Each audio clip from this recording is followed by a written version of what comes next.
I want to thank the companies that are willing to consider those with disabilities as employees. As you've heard today, those employees will be great employees. They will have the opportunity to have a better lifestyle. They'll have opportunity to help their families. And you know, it makes everyone feel good when they have a job. And that's what they want.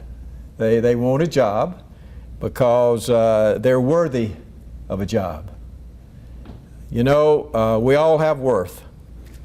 And it doesn't matter what station in life we are. It doesn't matter if we have a disability or not a disability. It doesn't matter the color of our skin. It doesn't matter how much money we have or don't have. We all have worth. And we need to remember that.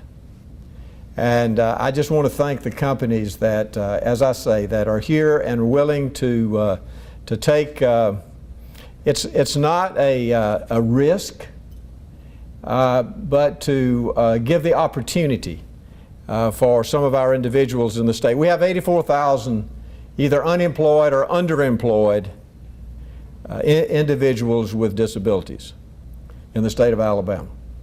That's a lot of people.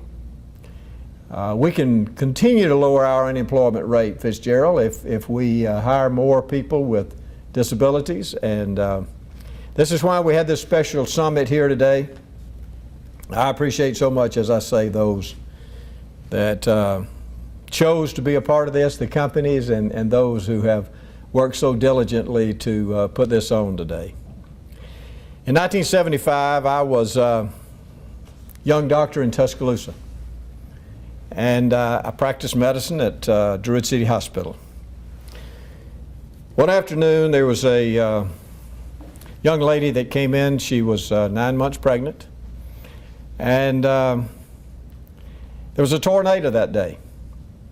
And so the staff became distracted that was taking care because the tornado was bearing down on Druid City Hospital. So during that time, this young lady stayed in the hallway, and she was not monitored for probably 45 minutes.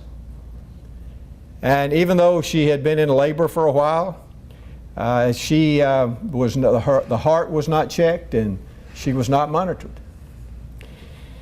So by the time a C-section took place,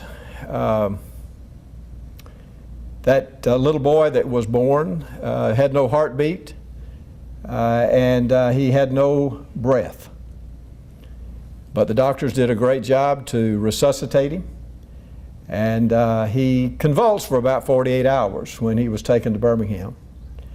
And not knowing what would happen to this sweet little boy, the parents continued to work hard and really worked with him, because those who have children who go through difficult times like that, they have to live by faith because they don't really know what the outcome's going to be. But this little boy grew, and he was slow in his growth, he was slow in his speech, he was slow in his development, but he grew, and but he worked hard. He worked so hard. And his mother and his daddy worked really hard with him.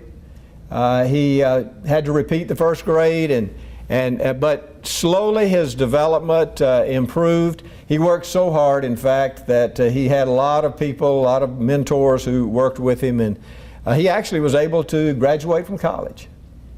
But when he got to college, he actually finished, because he never missed a day of college. He never missed a day of school, in fact. And once he got through, he had difficulty getting a job. He had some, not really, a little developmental problems, but he had certainly some adjustment problems with the people around. But rehabilitation services were so good to help, and they worked so hard with him to help find him a job. And even today, he's 40 years old now, but he has never missed a day of work, and he is probably the best worker at the library at the University of Alabama. And and the people who worked with him made sure that he had a job was rehabilitation services. And I want to thank him for that, because that was my little boy. Okay?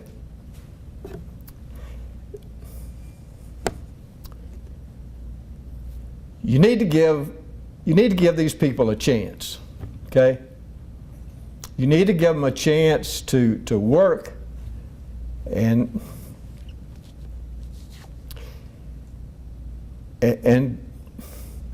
be productive citizens. Okay?